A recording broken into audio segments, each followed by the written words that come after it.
জেলার এনআরএস তুলে নিয়ে গিয়ে আমরা ওই কপি তুলে নিয়ে গিয়ে আমরা বীরভূমে বসাবো। এক কথায় জেলায় 5 বছর একটা সরকারের টাইম থাকে, 5 বছর 5টা জেলাতে আমরা কলকাতার মতো স্টার হসপিটাল বানিয়ে দেবো, যাতে করে জেলার মানুষকে আর শহরে না ঢুকতে দিতে হয়। এটা সম্ভব।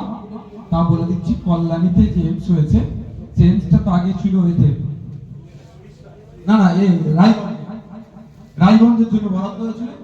একটা এমস করতে গিয়ে সেই সময় 800-850 কোটি টাকার মতো প্রজেক্ট কলকাতায়। এইবার আমরা ওয়েস্ট বেঙ্গলে হেলথ বাজেট কত জানেন? প্রায় 25,000 কোটি টাকা। 25,000 কোটি টাকা হেলথ বাজেট। কিন্তু আমরা শরৎচন্দ্র মেডিকেল কলেজে গেলে না ঔষধ পাই, না ডক্টর পাই, না নার্স পাই। ডক্টর থাকলে ঔষধ থাকে না অনেক সময়, আবার যদি ডাক্তার থাকে তো নার্স থাকে না। আপনার গ্রামীণ হসপিটালগুলো যান, ব্লক হসপিটালগুলো অ্যাক্সিডেন্ট করেছে বা এক্সরের প্রয়োজন আছে, ডাক্তার নাই। খুব ভাগ্য যদি ভালো থাকে ডক্টর পেয়েছেন, এক্সরে করাতে হবে, হয় এক্সরে মেশিন নাই, যদি এক্সরে মেশিন থাকে টেকনিশিয়ান নাই, যদিও ভাগ্যক্রমে টেকনিশিয়ান থাকে ওই যে প্রিন্ট হয়ে আসবে প্লেট নাই, যদি প্লেট থাকে তারপরেও দেখবেন রিপোর্ট হওয়ার কাগজ পর্যন্ত নাই। আমি এটা দায়িত্ব নিয়ে বলছি, এটা আমি বিধানসভায় বলেছি, এটা আমি বিধানসভার মধ্যে দাঁড়িয়ে বলেছি, ওই রেকর্ড আছে, আমি ভুল বললে ছাড়বে না। ওর জন্য কেন নওশাদ সিদ্দিকীর উপরে টার্গেট? সংযুক্ত মোর্চার এক যদি এইরকম পাগল করে ফেলতে পারে বিধানসভার মধ্যে, আপনাদের বলবো 1000 কোটি টাকায় একটা পিজি তৈরি হয়ে যেতে পারে। 25,000 কোটি টাকা এক বছরে, 1000 কোটি টাকা যদি ওখান থেকে বার করা হয় তাহলে জেলায় একটা পিজি তৈরি হবে না? ইজি, এটা করা যায়। তাই মনে করি নন ইস্যুও নয়। তাহলে এই তৈরি করার জন্য আমরা প্রস্তাব দিতে পারি, অর্থাৎ আপনারা মানুষকে প্রস্তাব দিতে পারেন। মানুষ যদি প্রস্তাব গ্রহণ করে তাহলে আগামী দিনে হাওড়া জেলার মানুষকে আর কলকাতায় সেকেন্ড ব্রিজ দিয়ে কাস্তেহাতুলি তারা চিহ্নতে, আমটাতে কাস্তেহাতুলি তারা চিহ্ন, বাগনানে কাস্তেহাতুলি তারা চিহ্ন এবং শ্যামপুরেও সিংহ চিহ্নতে আমরা লড়াই করছি। এই লড়াই আমাদের আইএসএফ শুধু উলুবেড়িয়া কেন্দ্রে, উলুবেড়িয়া পূর্ব কেন্দ্রতে লড়াই করছে না। আইএসএফ উদয়নারায়ণপুরে কাস্তেহাতুলি তারা চিহ্ন নিয়ে যে লোকসভা এদিকে আমরা এই 7টা বিধানসভাতেই লড়াই কিন্তু করছি।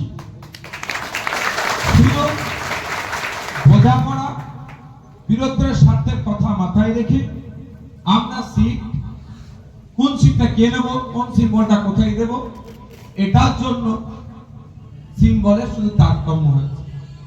এই লড়াই শুধুমাত্র আইএসএফ এর 30টা সিটের লড়াই নয়, বা লেফট ফ্রন্টের 256 বা 252টা সিটের লড়াই নয়। এই লড়াইটা আমাদের 294টা সিটেরই লড়াই। এই লড়াই আমাদেরকে জিততে হবে। তাই সুতরাং আমরা যেভাবে উলুবেড়িয়া পূর্ব কেন্দ্রে কমরেড সাবির সাহেবের পূর্ণ সহযোগিতা নিয়ে লড়াইকে আমরা আরো জোরদার করতে চলেছি এবং আমরা আশা করছি এটা 2021 নয়, 2021 সালে আইএসএফ তখন নতুন দল তৈরি হয়েছিল। স্বাভাবিকভাবে অনেক মানুষজন আমাদেরকে স্টাডি করার সময় করে উঠতে পারেনি, কি হবে না হবে। আবার বিজেপির বাইনারি ছিল, বিজেপি চলে আসবে, তৃণমূল চলে আসবে, থেকে যাবে, এই গল্প হচ্ছিল। ফলে আমরা উলুবেড়িয়া পূর্ব কেন্দ্রে যে আশা করেছিলাম সেই রকম রেজাল্ট করতে পারিনি। কিন্তু আজকে দীর্ঘ 5 বছর আমরা বিভিন্ন লড়াই সংগ্রামের মাধ্যম দিয়ে আমাদের পার্টিকে যথেষ্ট প্রতিষ্ঠা করতে পেরেছি এবং 2021 সালে বামেদের সাথে আমরা জোট করার জন্য বামেদের শীর্ষ নেতাদের সম্পর্কে অনেকে কটু মন্তব্য করেছিল, সেই মন্তব্যের জবাব বামেদেরকে নয় আইএসএফ তার কর্মের মাধ্যমেও দিয়ে দিয়েছে। অর্থাৎ ধর্মনিরপেক্ষতার সংজ্ঞা বা মাথায় টুপি মুখে দাড়ি বা ওইতে নিয়েও যদি চাই ধর্মনিরপেক্ষ হতে পারে, তাও আমরা প্রমাণ দেখি। এখন উলুবেড়িয়া পূর্ব যথেষ্ট ভালো জায়গায় আছে, শাসকের অত্যাচার অনাচার এর হাত থেকে মুক্তি পেতে চাইছে একদিকে, অপরদিকে বিজেপির সাম্প্রদায়িক শক্তিকেও প্রতিহত করতে চাইছে। তাই ওখানে কমরেড সাবির সাহেব আমাদেরকে যথেষ্ট, শুধু তাই না তার সর্বোচ্চ দিয়ে কিভাবে তার কমরেডদেরকে কাজে লাগিয়ে জিতিয়ে আনা যায় তার চেষ্টা এতক্ষণ ধরে কর্মী সম্মেলনে ছিল, আলোচনা করছেন, উপস্থিত ছিল। এখন আমাদের এখানে আমাদের দলের অবজারভার তুষারের মল্লিক সাহেব, তুষারের মল্লিক হয়তো নামটা গুলিয়ে ফেলে, আমাদের দুটো নাম আছে, তুষারের মল্লিক সাহেব আছে, ওনাকে সামনে রেখে আমার এখানে যারা নেতৃত্বরা আছে তাদের উদ্দেশ্যে বার্তা, প্রথমে আইএসএফ এর উদ্দেশ্যে আমার বার্তা, যে লড়াই কমরেড ভাস্কর রায়ের একার লড়াই নয়, এ লড়াই শুধুমাত্র সিপিআইএম এর একার লড়াই নয়, এ লড়াই তার সাথে শুধু আইএসএফ এর লড়াই নয়, এ লড়াই বাঙালির মানুষের লড়াই। বাঙালি যে অন্যায় অনাচার চলছে, সিন্ডিকেট রাজ চলছে, দুর্নীতি চলছে, ফাইন হচ্ছে, মানুষের অধিকার কেড়ে নিচ্ছে, এক কথায় এই লড়াই বাঙালির মানুষের মুক্তির লড়াই। এই লড়াইয়ে আমরা আমাদের সর্বোচ্চ দিয়ে লড়তে হবে, বাঙালির মানুষকে মুক্তির আলো দেখাতে হবে।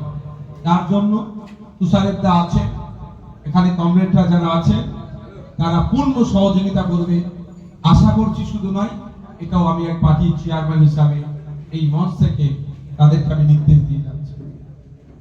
এখানে আছেন শরীফুল ভাই আমার সাহেব, আমাদের যিনি আমতার কেন্দ্রেও আমাদের দায়িত্বশীলতার পরিচয় দিয়ে তিনি দায়িত্ব পালন করছেন। আমতা কেন্দ্রে আমাদের ভুলে যায়নি সে আনিস খান, যাকে গভীর রাত্রে রাষ্ট্রীয় সন্ত্রাসের শিকার হতে হয়েছিল, খুন হতে হয়েছিল। সেখানে আমাদের সালেম চাচাজি আছেন, এক প্রকার তারই মনোনীত প্রার্থী, তারই সমর্থিত প্রার্থী আমাদের কমরেড জাসিমউদ্দিন মল্লিক সাহেবের যে ধরনের বা যে যত রকম ধরনের সহযোগিতা করা যায় আমাদের এন্ড থেকে সর্বোচ্চ সহযোগিতা করিয়ে আমরা এখানে যে কর্মী সম্মেলন করেছি, আমরা আশা করব আগামী 4 তারিখের পরে আমরা এই ধরনের থেকে বৃহত্তর পরিসরে বিজয় উৎসব পালন করব। আমরা যারা উপস্থিত হয়েছি, দেখুন আমি বয়সে আপনাদের থেকে যারা রাজনীতি করছে, রাজনীতির হাঁটুর বয়সে নয়, কিন্তু আপনারা এমন দায়িত্ব পালন করার জায়গায় আমাকে ঠেলে দিয়েছে। বিধানসভার মধ্যে একদিকে আমার বিজেপি, একদিকে আমি যেখানে বসে আমার তৃণমূল, আবার সামনের দিকে ফলবদলুরা, কে কখন আছে তাও বুঝতে পারি না, হয়তো দুজন ছিল, দেখলাম এখানে ডান দিকে, এখন গিয়ে বসেছে বাম দিকে। তারপর দাদা বললাম আমি এখন চলে এসেছি, হয়েছে বিজেপির হয়ে জিতেছে, ছিল ডান দিকে, আমার কিছুদিন পরে দেখি বাম দিকে বসেছে। আমি দাদা এখানে কেন, তোমার তো এখানে সিট ছিল। বললাম আমি এখন দল চেঞ্জ করে। আমাকেও অনেক সময় তৃণমূলের নেতাদের, বিজেপি নেতাদের নাম বলার আগে এই দলটা ভাবতে হয়, একটু ভেবে নি 2-4 সেকেন্ড কোন দলে আছে, কখন কে যাচ্ছে বোঝা মুশকিল। তা ওই জায়গায় দাঁড়িয়ে পেছনে তৃণমূল, সামনে বিজেপি, সাইডে দল বন্ধুদের মধ্যখানে দাঁড়িয়ে বিধানসভার মধ্যে 5 বছর ধরে আমি লড়াইটা করেছি। যতটুকু জ্ঞান উপলব্ধি করতে পেরেছি আমি আপনাদের কাছে আমি একটু শেয়ার করছি। একটা জিনিস আমি একটু বুঝে নিয়েছি, একা থেকে লড়াই করে এতটুকু বুঝতে পেরেছি, আপনি যত দুর্বল হবে আপনাকে তত এরা চেপে ধরবে। এই যারা ফ্যাসিস্ট চিন্তা ভাবনা নিয়ে চলে, তাদের অন্যতম প্রধান অস্ত্র হলো আপনার মনের মধ্যে ভয় ঢোকানো। আপনার মনের মধ্যে যদি ওরা ভয় ঢোকাতে পারে, ওরা দুর্বল হওয়ার পরে ওরা জিতে যায়, জয়ী হয়ে যায়। কিন্তু আমি আপনাদের বলবো, মন থেকে আগে ভয়টাকে দূর করুন। এখানে বুথ লেভেলে যারা এসেছেন তাদের বলবো, প্রথম লক্ষ্যই আমাদের হবে বুথটাকে আমরা জেতাবো কিভাবে। এখানে কমরেডরা আছে, রাজ্য কমিটির সদস্য আছেন, কমরেড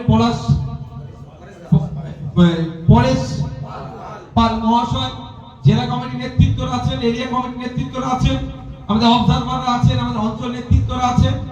আমি এতটুকু কথাই আপনাদের বলবো, আগে আমাদের প্রধান টার্গেট হওয়া দরকার আমি আমার বুথটাকে কিভাবে জেতাবো। কিভাবে আগলে রাখবো। আমি আমার বুথ যদি জেতাতে পারি তাহলে জানবেন আমার পাশের যিনি কমরেড আছে, পাশের বুথের কমরেড আছে, সে যদি তার বুথটাকে জেতানোর লক্ষ্য রাখে, তার পাশের যে কমরেড বা এসএফের নেতৃত্বরা আছে সে দায়িত্ব নিয়ে যদি তার বুথটাকে জেতানোর চিন্তা ভাবনা রাখে বা জেতায়, তাহলে দেখবেন অঞ্চল অটোমেটিক্যালি জিতলো।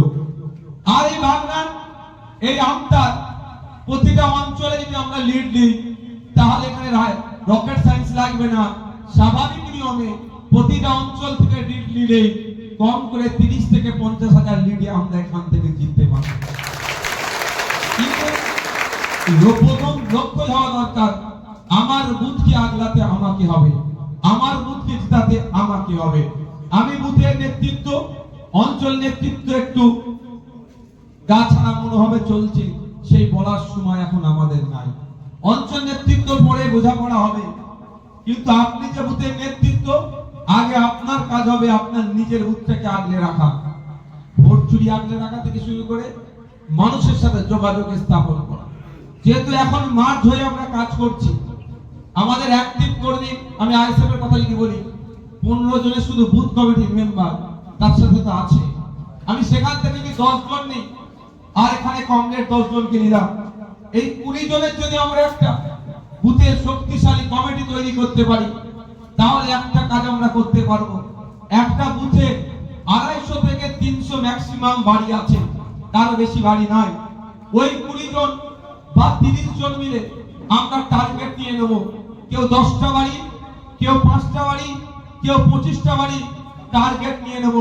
ওই 300 বাড়ি এই 20 বা 30 জন মিলে ভাগ করে নেব। আমাদের আগামী কাল থেকেই কাজ হবে। আমার ওই ভাগে 5টা পড়েছে বা ওই 10টা পড়েছে বা ওই 30টা বাড়ি দায়িত্ব আমাকে দিয়েছে, যতক্ষণ না পর্যন্ত 29 তারিখ ভোট শেষ হচ্ছে ওদের সাথে আমরা ডাইরেক্ট যোগাযোগ রাখবো। তাহলে কি হবে? ধরুন আমি আপনাকে সহজে বলছি, এখানে আমাদের কমরেড জাসিমউদ্দিন দা নিচে প্রার্থী হয়েছে। যদি এটা প্রার্থী হতো, এনার কাকা, জ্যাঠা, মামা, চাচা, চাচি, আত্মীয় স্বজনের বাড়িতে একটা আছে বুথে, ইনি ইনার কাছেরটাই আগে দেখুন, গিরুক, ওটাকে আগলে রাখুক, সম্পর্কিত তার বাড়িতে সহজেই যাতায়াত হবে। বা এখানে কমরেড যারা আছে তার বাড়ি, তিনি তার পরিসরে 10টা বাড়িকে তিনি নিজের করে রাখুন, যে কেন ভোট দিতে হবে, কি হবে না হবে, মিটিং মিছিল তো হবে, কিন্তু তার বাড়িতে গিয়ে আজকের দিনে কেন বামপন্থী থেকে ভোট দিতে হবে, আজকের দিনে ধর্মনিরপেক্ষ শক্তিগুলোকে কেন জিতিয়ে আনতে হবে, আজকের দিনে খাম চিহ্নকে কেন ভোট দিতে হবে, এই বার্তা কিন্তু স্টেজে আমরা দিচ্ছি, এই বার্তা মিডিয়ার মাধ্যমে দিচ্ছি। ভোটারদের অন্তোয়ান বা কানে পৌঁছাতে পারছি না, অন্তোয়ানরা সামনাসামনিতে, বা তাকে কোশ্চেন করারও সুযোগ দিতে পারছি না। স্বাভাবিকভাবে তার মনে কোশ্চেন থাকতে পারে, সে বলবে তোমাদের ভোট আমি দিতে দেব, কিন্তু তোমরা তো জিততে পারবে না। এটা এই একটা অনিশ্চয়তা, এটা তৃণমূল বিজেপি দ্বারা তৈরি করা হয়েছে মিডিয়ার মাধ্যমে। জিততে পারবে বা হারবে এটা মিডিয়া ডিসাইড করতে পারে না, আমরাও বলতে পারি না, ভোটাররা ডিসাইড করে। তাই তাকেই বলা দরকার যে আপনি চাইছেন সুষ্ঠু সমাজ ব্যবস্থা, আপনি চাইছেন যে সমাজ ব্যবস্থায় এই ধরনের কথা বলার আগে 5 বার ভাববে, রাত্রি 8টার পরে মেয়েরা আর কাজে বার হবে না, অর্থাৎ মহিলা স্বাধীনতার হস্তক্ষেপ, এটা বন্ধ করতে চাইছেন কি চাইছেন না, তাকে আপনি কোশ্চেন করুন। যেই বলবে যে আপনারা আসবেন না, না আসার ফলে কি কি ক্ষতি হয়েছে আপনারা সবাই জানেন, 2-4টে বলুন। আনিস, তামান্না, তিলোত্তমা থেকে শুরু করে দেবত্ব সম্পত্তি লুট হচ্ছে, ওয়াকফ সম্পত্তি লুট হচ্ছে, যা ইচ্ছা তাই হচ্ছে, রাজ্যটাকে রসাতলে পাঠিয়ে দিচ্ছে, এটা তাদেরকে বলুন। আর উল্টে বলুন, একটা উদাহরণ দিন, আপনারাই দৃষ্টান্ত তৈরি করেছে, কংগ্রেসটাই সহযোগিতা করেছে, কেন আজকের দিনে আমি নিজেকে সংযুক্ত মোর্চার বিধায়ক বলতে বেশি স্বাচ্ছন্দ্য বোধ করি। একসাথে লড়াই করেছিলাম, ভাঙড়ের মানুষ ভোট দিয়েছিল, ইতিহাস তৈরি করেছি আমি 5 বছরে। তো মানুষ ভোট দিয়েছিল বলে ভাঙড়ে জিততে পেরেছি, অন্য জায়গায় যাইনি। কিন্তু মানুষের পারসেপশন মিডিয়ার মাধ্যমে চেঞ্জ করিয়ে দিয়েছিল। আমরা আমাদের পার্টি যারা করি বা যারা কংগ্রেসরা আছে, সেই অর্থে কর্পোরেট পুঁজি দ্বারা আমরা পরিচালিত হয় না। আমাদের ওই ধরনের বড় বড় কোম্পানি টাকা দেবে, পরবর্তীতে আবার তারা এখান থেকে মানুষকে শোষণ করবে, সে আমাদের এটাকে আমরা ইলেকট্রাল বন্ড বলি, সেটা আমরা গ্রহণ করি না। ফলে আমরা আর্থিকভাবে অন্যান্য রাজনৈতিক দলের সাথে যেভাবে মিডিয়াকে তারা কিনে ইউজ করছে আমরা করতে পারি না। কিন্তু আমাদের আবেগ আছে, আমাদের সেই সময় দেওয়ারও মানসিকতা আছে। ওরা মিডিয়ার মাধ্যমে আমাদের বিরুদ্ধে প্রপাগান্ডা চালাচ্ছে, আমরা এই 10টা 15টা 20টা ভাগ করে নেবো বাড়ি। আমরা কারো বিরুদ্ধে প্রপাগান্ডা চালাবার, মিথ্যা প্রপাগান্ডা চালাবার প্রয়োজন নাই। সত্য জিনিসটা তার সামনে যাবে। বাড়িতে যান, সময় এখনো অনেক আছে, বাচ্চারা আছে, পৌঁছে যান। সে তো আমার মাসির ছেলে, পিসির ছেলে, খালার ছেলে, ফুপুর ছেলেই হবে, আত্মীয়ের মধ্যে, পাড়ার মধ্যে, কাকার ছেলে, চাচার ছেলে হবে। কথা বলতে বলতে তার ছেলেটাকেও ডাকে, জিজ্ঞাসা করুন বাবু কোন স্কুলে পড়ো, 100 টাকা ডাকলে 99টা দেখা যাবে সরকারি স্কুলে পড়ে, তাই না? আর্থিকভাবে দুর্বল আমরা। তো তাকে কোন ক্লাসে পড়ো, 3, 4, 5, 6 বলবে, হয়তো বলবে বাবু তুই 6 এ পড়ো, পেনটা দিয়ে বলবে তোমার নামটা, বাপের নাম, মায়ের নামটা ইংলিশে লিখে দাও। এটা তো কোনো টাফ ব্যাপার না। কোন ক্লাসে পড়ো, দেখবেন ছেলেটা ফেল করবে। এখন আমাদেরকে একটু বেশি থাকতে হবে ভাই, কারণ আমাদের হাতে মিডিয়া নাই, আমার হাতে অত পয়সাও নাই যে আমরা আমাদের পোস্টকে বুস্ট করব, মানুষের বাড়িতে পৌঁছে দেবো।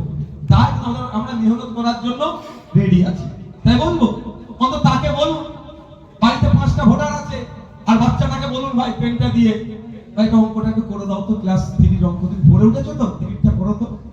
দেখবেন করতে পারবে না। ওইটাই ওর পরিবারকে বোঝাতে হবে, তোমার ছেলের ভবিষ্যৎ তুমি ঠিক করতে চাও কি চাও না। এটাই বোঝান যে আমাদেরকে ক্ষমতায় নিয়ে আসো। এই শিক্ষা প্রতিষ্ঠানে যে দুরবস্থা চলছে সেটা বন্ধ করে দেবো। একটা সময় ছিল যে ছুটি হলে ছেলেরা আনন্দে থাকতো যে আজকে ছুটি হয়েছে বা আগামীকাল ছুটি আছে। আর এখন বরঞ্চ ছেলে মেয়েরা কখন স্কুলমুখী হবে তার জন্য এখন ছুটির পরিমাণ বেশি, ক্লাস চালাচ্ছে কম। যদিও সেখানে যে এডুকেশন প্রোভাইড করা দরকার দিচ্ছে না, আমরা তাদেরকে অন্তত এইটুকু ধরিয়ে দিই ভুলটা, যে তোমার ছেলের ভবিষ্যৎ কিন্তু খারাপ করছে, তখন তার মাইন্ড কিন্তু চেঞ্জ হবেই হবে। এমন কোনো পিতা মাতা না এখানে আমাদের সমাজে তার ছেলের ভালো চায় না। যারা আর্থিকভাবে দুর্বল তারাও চায় তার ছেলেটাকে একটু ভালো জায়গায় পড়াশোনা করায়, কিন্তু আর্থিক দুর্বলতার কারণে প্রাইভেট স্কুলে যেতে পারে না, সরকারি স্কুলে যায়, সরকারি স্কুলে গিয়ে ভবিষ্যৎ ধ্বংস হচ্ছে। আমার এটা বলার বক্তব্য যে এই ধরনের যত ধরনের ঘটনা ঘটছে, মহিলা নিরাপত্তা থেকে শুরু করে রুজি রুটির প্রশ্নে, আপনারা হাওড়া জেলার মানুষ, এখানে কৃষক আছেন যারা বিভিন্ন প্রাইভেট সেক্টরে কাজ করেন, ইনফরমাল সেক্টরে যারা কাজ করেন, বিভিন্ন ক্ষেত্রে আমাদের শ্রম চুরি হচ্ছে না ভাই? আমি যতটা শ্রম দিচ্ছি আমার সেই অনুযায়ী সাম্মানিক বা মজুরি পাচ্ছি না। এই কথাটা মাইকে আমরা বলছি, হয়তো আপনার বুথের ওই বাড়িতে আমার আওয়াজটা পৌঁছাচ্ছে না, আপনাদেরকে দায়িত্ব নিতে হবে, এই বাড়িতে ওই আওয়াজটা পৌঁছাতে হবে যে আপনারা যদি বাগনান থেকে, আমতা থেকে, ভাঙড় থেকে, ক্যানিং থেকে, কুলপি থেকে, ফুলবেড়িয়া পূর্ব থেকে রাজ্যের মসনাদে আমাদের বসান, তাহলে আমরা অন্তত ফলো করুন কেরলকে মিনিমাম ওয়েজেস কত করে আছে সেটা আমরা আমাদের রাজ্যে প্রোভাইড করব। আজকে ভাতা দিচ্ছে, প্রশ্ন করুন আপনি 1500-এ সন্তুষ্ট হবেন না কম করে মাস গেলে 15,000 থেকে 22,000 ন্যূনতম মাইনের কাজে সন্তুষ্ট হবেন? পার ডে 50 টাকা। আজকের দিনে 50 টাকা কি হবে? পরিবার পরিকল্পনা করার তাহলে কোনো জায়গায় থাকবে না। তা আমাদের কিন্তু সুযোগ নিয়ে আসে, এবারে বামপন্থীদের ইশতেহারে আপনারা পৌঁছা দেবেন যে তুমি বামপন্থীরা লড়াই করছে। সে ইশতেহারে বলা আছে স্পষ্ট ভাষায়, আমি হুবহু বলছি না, কিন্তু আমি বলে দিই, পরিবার কিছু একজনের চাকরির ব্যবস্থা দাবি ওখানে করা আছে। বলুন তাদেরকে যে ওয়ান ফ্যামিলি ওয়ান জবের ব্যবস্থা আমরা করব, আমাদেরকে যদি তোমরা ক্ষমতায় নিয়ে আসতে পারো। এভাবেই তো মানুষের কাছে পৌঁছতে হবে। আর আমরা ডবল লেভেল চাকরির মতো স্বপ্ন দেখাবো না, যেটা আমরা কমিটমেন্ট করবো সেটা আমরা বাস্তবেই করি, বাস্তবিক সেটাকে রূপ দেব। মহিলাদের লক্ষ্মীর ভান্ডার 1,500 1200 দিয়ে মাথা কিনে ফেলেছে। কিছু বললেই লক্ষ্মীর ভান্ডার নিশ্চয় করছো না, আমি এর বিরোধী নয়, কিন্তু আমরা আগামী দিনে যদি বাংলার মানুষ আমাদেরকে ক্ষমতার মসনদে বসায়, আমরা মহিলাদেরকে ক্ষমতায়ন করব ওই ভাতা দিয়ে নয়, তাদের বাড়িতে তাদের এলাকায় থেকে কাজ করে কম করে মাস গেলে একটা মহিলা ঘর সামনে হাউস ওয়াইফ হওয়ার পরেও সে যাতে মাস গেলে কম করে মিনিমাম 5,000 ইনকাম করে তার আমরা রাস্তা দেখাবো। আমি বলছি না জবের জন্য তো আপনি যখন অ্যাজ হাউস ওয়াইফ তারপরেও পরিবার পরিজনকে সামলানোর পরেও আপনাকে কাজ আপনার বাড়ির কাছেই দেবো। কর্মক্ষেত্র তো আলাদা জায়গা, সেই জন্য তো 15,000 22,000 আছে। এইগুলো আমাদেরকে বেশি বেশি করে মানুষের কাছে তুলে ধরতে হবে। বড় মিটিং মিছিল করার আমার মনে প্রয়োজন নাই, যেটা কম্পিউটার পরিবেশন আসবে, কিন্তু আপনি বুথের একজন সক্রিয় কর্মী, তাই সিপিআইএম হোক আইএসএফ হোক, আপনাকে এটা বলতে হবে কোথায় গিয়ে, ডোর টু ডোর গিয়ে বলতে হবে। সব বুথে প্রার্থী যাওয়া কি সম্ভব হবে? আপনারা তো প্রার্থীর প্রতিনিধি, আমি প্রার্থী তো আপনারা, প্রার্থী তো ফেস আপনারা। এই প্রার্থী কত ভালো কি খারাপ আপনাকে যে চর্চা আমরা বুঝে পড়াতে চাইছি, এটা আমরা আশা করতে পারি তো আপনাদের কাছ থেকে। আমরা এইটা মনে রাখতে হবে যে এখানে বাগনানে কমরেড ভাস্কর রয় একা দাঁড়ায়নি, আমরা একজন কমরেড ভাস্কর রায় হব, আমাকে আমার মুখ থেকে আমি জিতাবো। আমতাতে কমরেড জসিমউদ্দিন মল্লিক শুধু দাঁড়ায়নি, আমরা আমতা যারা নেতৃত্বরা আছে আমরা একজন জসিমউদ্দিন হয়ে যাব, আমার মুখ থেকে আমি জিতবো। কিন্তু এই মানসিকতা নিয়ে আমরা নামতে পারি। আজকের দিনে মানুষ অতিষ্ঠ তৃণমূল আর বিজেপি থেকে। 2021 সালে একটা হেভি অংশের ভোট বিজেপির পক্ষ গিয়েছিল, শুধুমাত্র গিয়ে যাওয়ার কারণ হচ্ছে তৃণমূলের অত্যাচারের হাত থেকে বাঁচার জন্য, তৃণমূলকে জব্দ করার জন্য, এর বাইরে কিন্তু যায়নি, আইডিওলজিকে ফলো করে যায়নি। তাহলে তাদের কাছকে বলুন, বিগত 5 বছর ধরে 77টা এমএলএ থাকার পরেও তোমরা দেশের কার্যভার চালানোর পরেও যে কটা কার্যকর্তা বিজেপির খুন হলো, অন্তত সেই খুনের বিচার কেন করতে পারলে না? এই জবাবটা তোমাদের উপর নেতৃত্ব দিতে। এতটুকু কথা জিজ্ঞাসা করুন, এবং এটাও জিজ্ঞাসা করুন যে আজ গেলে যাবে, কাল গেলে যাবে, এ গেলে যাবে, তাই গেলে যাবে। ডিসেম্বর মাস একটা বড় নেতা দেখাচ্ছিল, তো ডিসেম্বর মাস কি 12টা মাসের মধ্যে এখন 11টা মাসে বছর হচ্ছে নাকি? ডিসেম্বর মাস এখন আসছে না কেন? তারাই বলবে যে আমরা বুঝতে পারছি না, সবই খেলা দিল্লি। তাই বলুন, দিল্লি অনেক দূর, সে প্রায় 1400 কিলোমিটার রাস্তা, যাওয়ার প্রয়োজন নাই। আসল বাগনানে আছে কমরেড ভাস্কর রায়, তার হাতকে শক্ত করো, তাকে ভোট দাও। এই অপশাসন, দুর্নীতি, হিংসাকে বন্ধ করতে হবে। আর যদি মনে করো তুমি তৃণমূলকে দিয়ে বিজেপির অন্যায়, এই বিজেপিকে দিয়ে তৃণমূলের অন্যায়কে বন্ধ করবে, অন্যায় বন্ধ হবে না, বকলমে অন্যায় দ্বিগুণ হবে দিনের পর দিন। আর যদি কেউ মনে করেন বিজেপির ভারবরন্ত আটকানোর জন্য, আমি আপনাকে বলছি, মানে আপনি মানুষকে বলবেন, আপনারা সব আমার থেকে বেশি জানেন, তারপর আমি রিমাইন্ডার দিচ্ছি, ভাববেন যে আমি আপনাদের জ্ঞান দিচ্ছি। গ্রামের মানুষকে বোঝাতে হবে, সাধারণ মানুষকে বোঝাতে হবে। যেটা হয় যে বিজেপিকে আটকাতে গেলে তৃণমূলই এখন দরকার, বিজেপিকে আটকাতে গেলে তৃণমূলকে যারা ভোট দিয়েছিল 2021-এ তাদের কাছেও পৌঁছান যে বিজেপিকে সত্যিকারের অর্থে আটকানো গেছে। তো বলবে কেন 77-এ নামিয়ে দিয়েছে? তাহলে ওদের বলবেন চলুন 2011 সালের আগে ফিরে যায়। 1998 সালে তৃণমূলের দলের জন্ম হয়েছে। 1998 সালের আগে পশ্চিম বাংলাতে বিজেপি চাষ করার জন্য নানান পন্থা অবলম্বন করেছিল, কিন্তু তৎকালীন মুখ্যমন্ত্রী জ্যোতিবাবু কিন্তু যতবার তিনি বিজেপি বিভিন্ন পন্থা অবলম্বন করেছে, যেই ধরনের রোগ হয়েছে জ্যোতিবাবু সেই ধরনের ঔষধ দিয়ে বীজকে বপন করতে দেয়। বিজেপি আরএসএস তারা দেখলো যেভাবে তার অনুকূল পরিবেশ তৈরি করা যাবে না, বীজকে বপন করতে দেবে না। 1998 সালে বিজেপির প্ল্যান করে কংগ্রেস থেকে তৃণমূলকে ভেঙে টোটাল সহযোগিতা নিয়ে করে তৃণমূল কংগ্রেস নামক দলটাকে তৈরি করলো। শুধু তাই নয়, প্রশ্ন আপনারা করতে বলবেন সাধারণ মানুষকে, বলবেন যে তৃণমূল করো, যে জোড়া ফুলের সিম্বলটা পেয়েছে কিভাবে পেল? সিম্বল ফ্রি সিম্বল থেকে প্রতি ভোটের ক্ষেত্রে নিতে হয়। ফ্রি সিম্বল থেকে 6% বেশি মনের ভোট থাকলে সিম্বল রিজার্ভ হয়, আর না হলে দুটো সিট জিততে হয়। ঠিক আছে। আর একটা পন্থা হচ্ছে, কোন ন্যাশনাল পার্টি যদি রেকমেন্ডেশন করে তাহলে আপনি সিম্বল রিজার্ভ পাবেন। জোড়া ফুল সিম্বলটা কিভাবে তৃণমূল দিনের শুরু থেকেই পেল আপনাদের জানিয়ে রাখি, আপনারা হয়তো জানেন বা কোটি কয়েক মানুষ জানেন না। তৃণমূলের নেতাদের সাধারণ মানুষের কাছে পৌঁছে দিতে হবে, যেটা তৃণমূল নেতাদেরকে প্রশ্ন করো যে জোড়া ফুল সিম্বলটা কিভাবে পেল।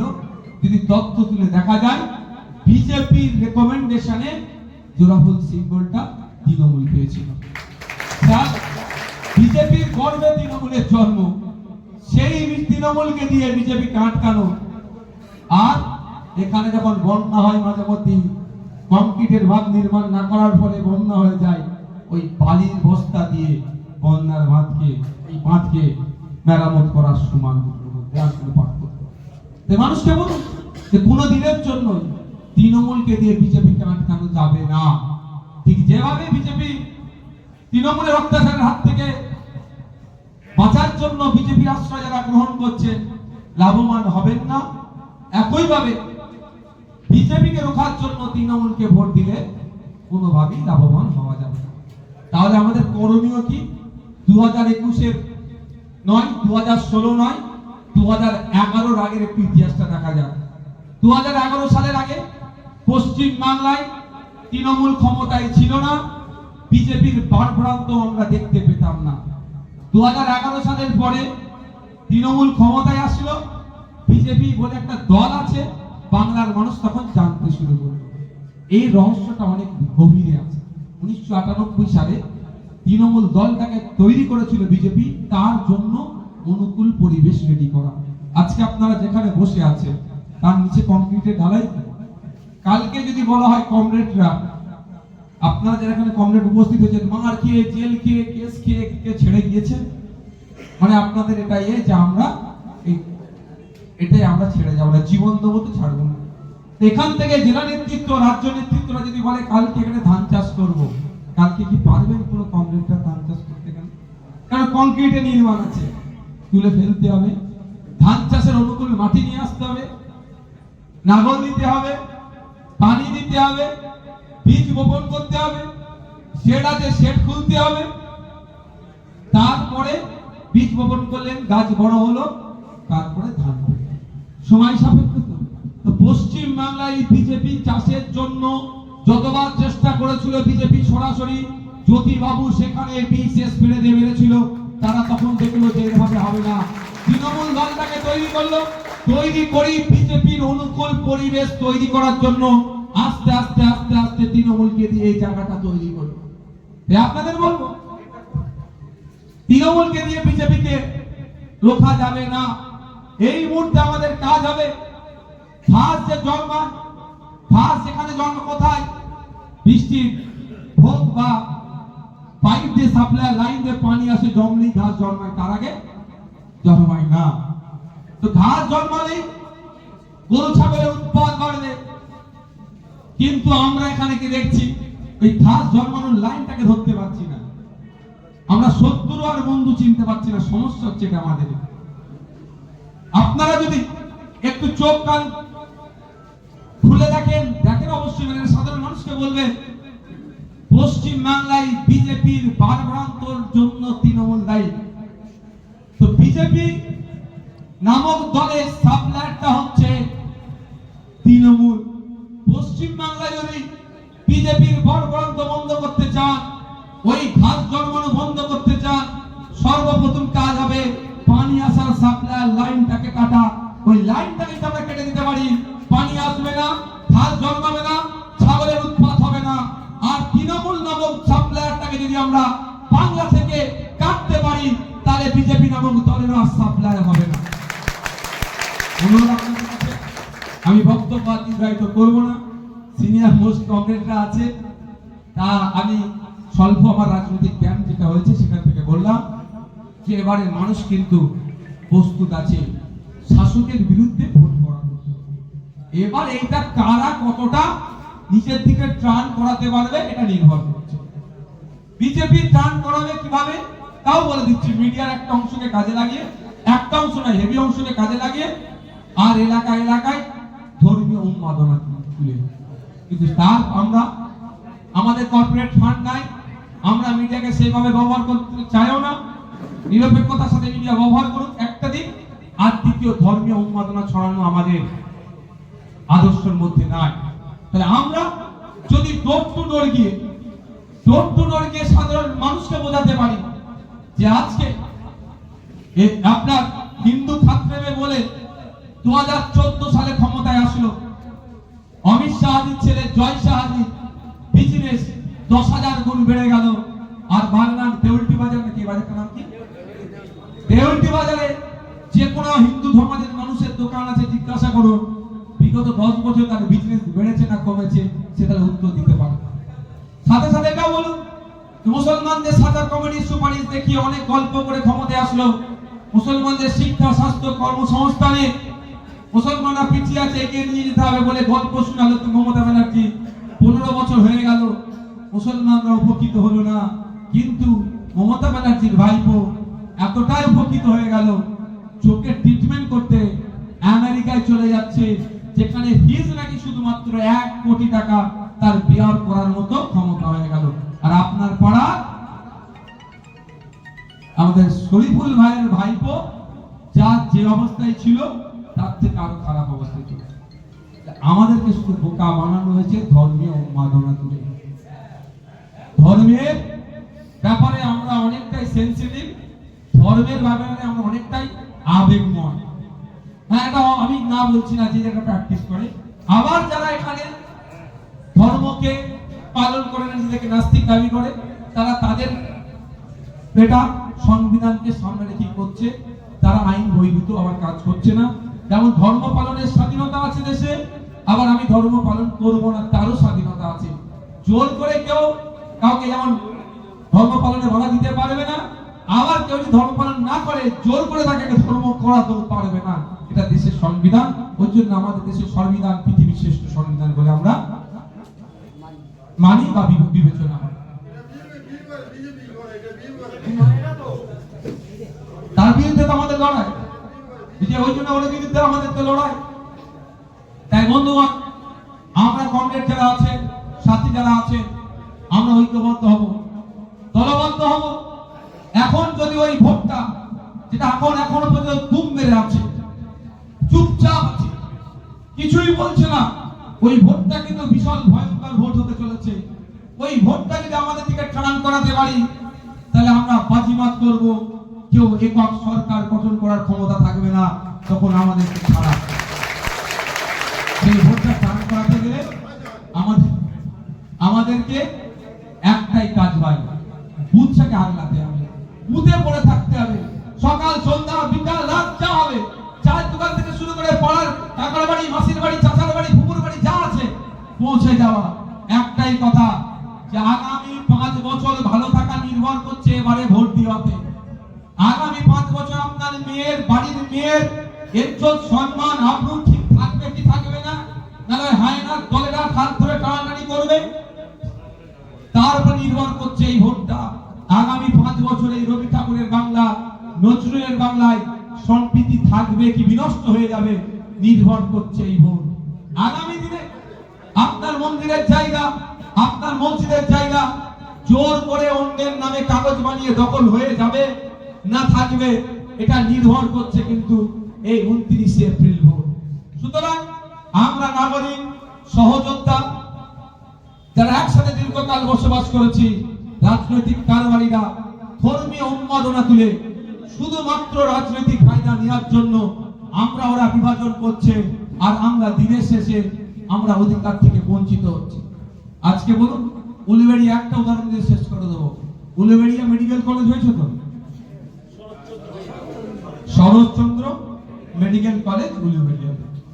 আপনারা বলুন, উলুবেড়িয়া সাব ডিভিশনের মানুষ, উলুবেড়িয়া মেডিকেল কলেজে, শরৎচন্দ্র মেডিকেল কলেজে গিয়ে আমরা কি সবাই ট্রিটমেন্টটা পাই?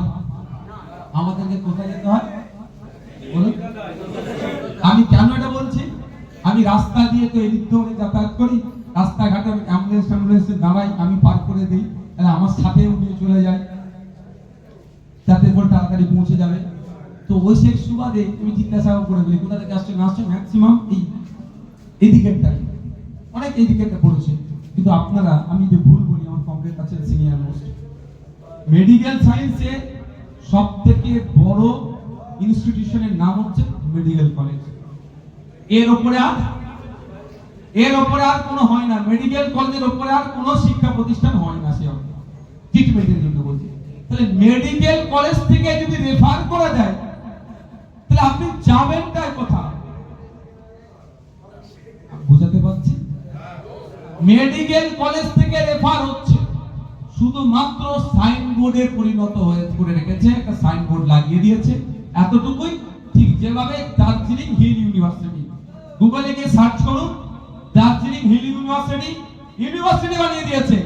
ডিপার্টমেন্ট অনলাইনে চলছে, মানে ডিপার্টমেন্ট আর খুঁজে পাওয়া যায়। ইউনিভার্সিটিটা কোথায়, ক্লাসরুম গুলো কোথায়, এই ফ্যাকাল্টি কোথায়, ওই ফ্যাকাল্টি কোথায়, কিচ্ছু না, ইউনিভার্সিটি করে দিয়েছে। মুর্শিদাবাদ কেএম কলেজকে ইউনিভার্সিটি করেছে।